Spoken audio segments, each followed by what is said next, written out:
Thank you for helping with this project. In this video you will see 4 couples. Bob and Tina, Rachel and Joseph, and Layla and Dev are younger couples with small children.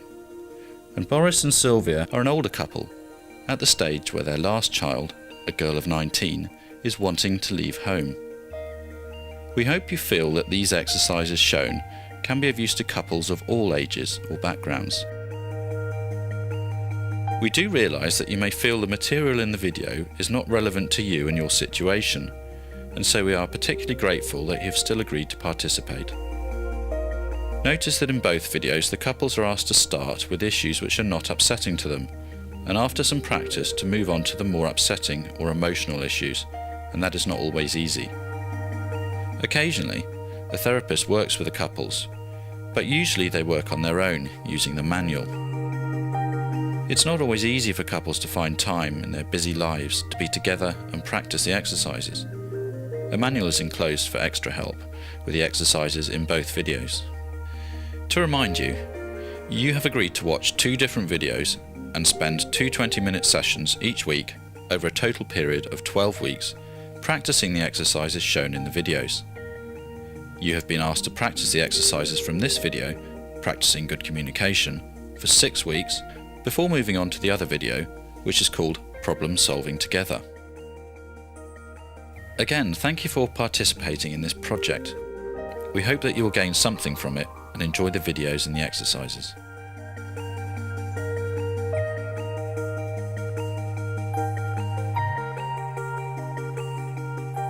Step 1. Choose a simple topic. Step 2. Partner A speaks. Step 3.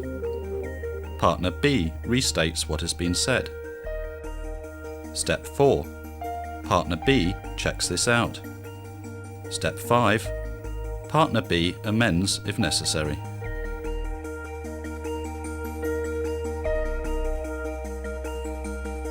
Meet Bob and Tina. Bob has recently lost his job and stays at home looking after their 2 children, aged 2 and 9 months, while Tina, who is a nurse, goes out to work. I didn't get my lunch till 3, and you know how disgusting that canteen food is. Yeah, well, I'd rather be at work like you. At least you've got people around to chat to. I haven't had a decent conversation in days. You think I spend all my time sitting around chatting? I'm too rushed off my feet even to pass the time of day. I don't know what you do. What I do know is that when you come in, you don't seem pleased to see me or the kids for that matter. Well, of course I'm pleased to see you. What do you mean? Well, it never seems like it. I want to talk to you about my day and the kids and talk about something other than nappies, and you just don't even seem to want to give me or the kids a hug. You just want to sit down and close your eyes. Well, of course I do. I'm done in when I get home from work. I just want to sit down and get my shoes off. You know, I spend all day looking after everyone else. I just want a bit of time for me. Well, what about me? Do you think I'm tired as well? Nobody looks after me all day and nobody cooked me a meal, and I can't complain about that, can I? Bob and Tina are aware that they have got into a habit of constant bickering and arguments, and want to see if they can get back to a happier relationship. They've decided to try the 5 steps towards better communication and see if this will help. You will see that, like the other couples, they're not very sure that it can help. They've already read the manual and have some idea what to do.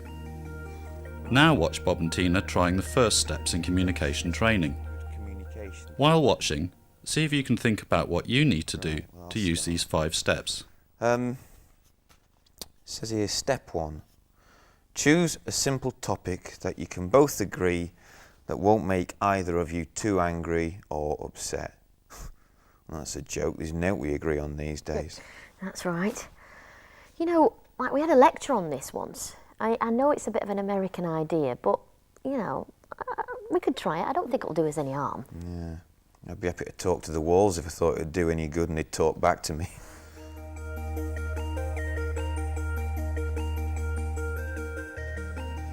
Well, I'm a bit stuck for a topic. What about our favourite meal? Roast beef? God, it's a while since we've had that. All right, yeah, I'll start. Hot roast beef roast potatoes, roast parsnip, homemade Yorkshire pudding all crisp and brown around the edges, and swimming in gravy. Oh, that has to be the best meal ever. Great British delicacy. It's a shame we can't afford it and don't have time for it anymore.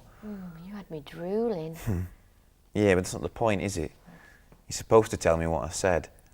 Oh, right, okay. You said you miss hot... Really good listening means noticing the detail of what has been said. This is why Tina has been asked to go over everything again, to see if she can be more exact with what Bob described.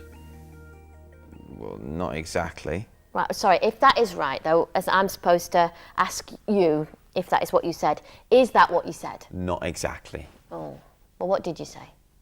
Well, why didn't you tell me? Then maybe you weren't listening properly. You said you missed hot roast beef, Yorkshire pudding, gravy, all the works, and that it's a shame we can't afford it and that we miss it. Is that right? Ask me? Is that what you said? Well, that is what you said, isn't it? No, not exactly. I mean, that's the whole point of the exercise, though. It's just to see whether we're listening to each other. I added roast potatoes, roast parsnips, and I also said that we couldn't afford it and we didn't really have time for it anymore. And you said it was a great British meal. Delicacy. Oh, delicacy, right, okay, all right, well, I'll get it right this time. You said you miss hot roast beef, Yorkshire pudding, swimming in gravy, crispy bits. It's a great British delicacy, and it's just a shame that we can't afford it and we don't have time to enjoy it. Is that right? You missed out roast potatoes and roast parsnips. Roast potatoes and roast parsnips, and it's a shame we can't afford it and we don't have time. Is that right? Right. Right. Now it's your turn. Let's see if I can do any better. You missed out loads of stuff. I'm quite enjoying this. Reminds me of that game we used to play as a kid. You know, we used to remember things on a tray. Oh, yeah. What's it called? Pelmanism or something. Do you remember it? Right, well, we used to play it as kids anyway. Okay, then. It's my turn. I suppose we've got to talk about the same thing, roast beef dinner. All right. Well, there's this pub in the Dales, and it serves the best Yorkshire pudding ever. These Yorkshire puddings are like as big as a plate, and inside they're swimming with like gravy and vegetables. And this recipe is secret, right? And they say it was passed down by some old woman for thanks for something or other, I don't know. But I reckon... Well, hang on, because I'm going to forget everything. Right, so there's this place, a pub in the Dales, that has does the best Yorkshire puddings in the world. It's a secret recipe handed down by some woman as a thank you for something. Is that right? Yeah, that's right. Yeah. No, hang on. No. If we're going to do this as it says in the book, we've got to remember everything that you said. So, secret recipe, old woman, the pub in the Dales.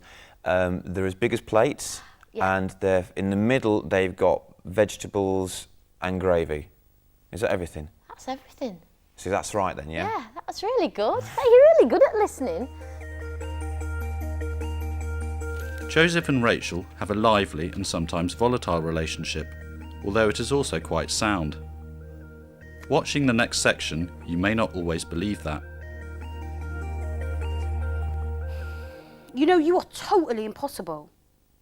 Where were you last night? You never ever let me know. You were supposed to be there for the kids' bedtime? And there I was, keeping them up against my better judgment because you said you'd be there. In fact, you promised. So what, then your mobile phone broke again? There were no phones anywhere for you to pick up and apologise? Joseph Abrams, may the good Lord forgive you because your time is running out with me. Woman, just stop your moaning and complaining, yeah? I did try to phone you, but the battery in my mobile was dead, see? And all the regular phone them are broke. By the time we find a phone that actually work, it was too late. And me know no matter what me I tell you, it would make no difference. Well, come on then, try me. Try me. I mean, you do know how to apologise, don't you? Or did anyone teach you no manners?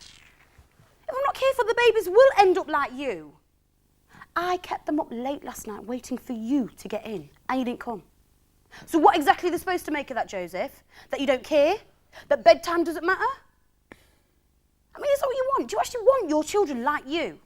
No idea of responsibility or keeping promises or babies' needs? That's enough of your moaning and criticising me, woman. Why not lighten up now? You think you'd be happy that I bring home good money, especially when I'm playing with the band? You think you'd be happy for me, for us, for the kids? But no, you don't know how to be happy, do you? You live in England too long, you know. You're just like the weather. Sad, sad, sad. You ain't got no possibility of being glad, glad, glad for me, have you? No. Why you not ask me what I do last night, huh? Why you not ask me? I have good fun and I make extra money. I don't care about your extra money. I want you there with me, helping us with the children. Setting a good example. Being on time, doing what you agreed to do. That is what children need these days, Joseph. And if you can't be there for them, it's better you're not there at all. I will bring them up on my own. Now notice how they manage using the first steps of good communication. Look, I don't know why we agreed to do these exercises. It's not like we don't get along perfectly well until you start have a go at me. And then, I suppose we do truly have a go. All right, so maybe we do need to take steps towards good communication. I think you could learn a lot if you only tried. There you go, you see?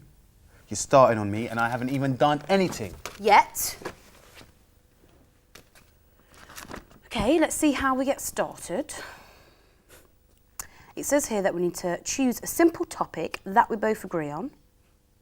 That's going to be difficult, since we don't agree about anything at the moment. Well, we could talk about Kylie Minogue's bottom. What about it? See? That just shows what a sourpuss you is. How you mean you don't know? Know what? I know who she is, and I quite like her singing. But what about her bottom? She's supposed to have had it enlarged. What a real joke.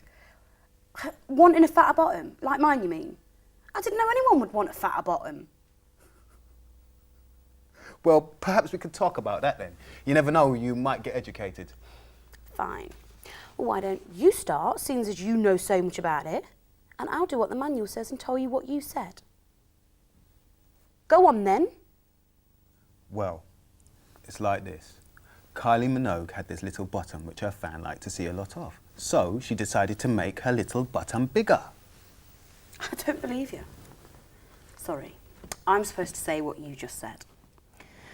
Okay, Kylie Minogue didn't like the fact that she had a small bottom, so she made it bigger. Go on then, check with me. Is that right? Well, that is right, even if you did make it up. I ain't made it up. And you got it wrong. So you have to try again. That's because I don't believe you. Go on, try again. I like this game since you get it wrong. You normally get things right. Fine, okay. Well, why don't you say it again, and I'll try and remember this time. Okay. Right. I said Kylie Minogue decided to make her little bottom bigger because her fans like to see more of her bottom. Okay. You said that Kylie Minogue has made her bum bigger for her fans who like it. Is that right? It is right. And it's also true. I find that so difficult to believe. Why would anyone want a fatter bottom? That is nonsense.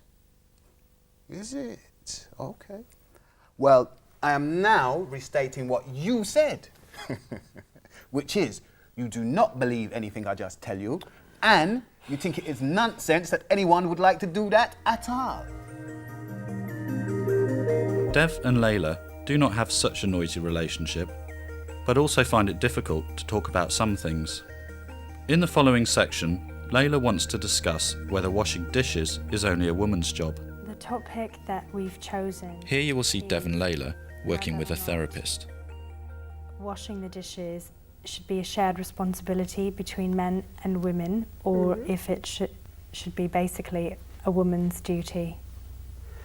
Okay, that's quite a complicated one, but let's see how you get on. Who's going to start? Did you want me to start? You chose the topic, go ahead. All right.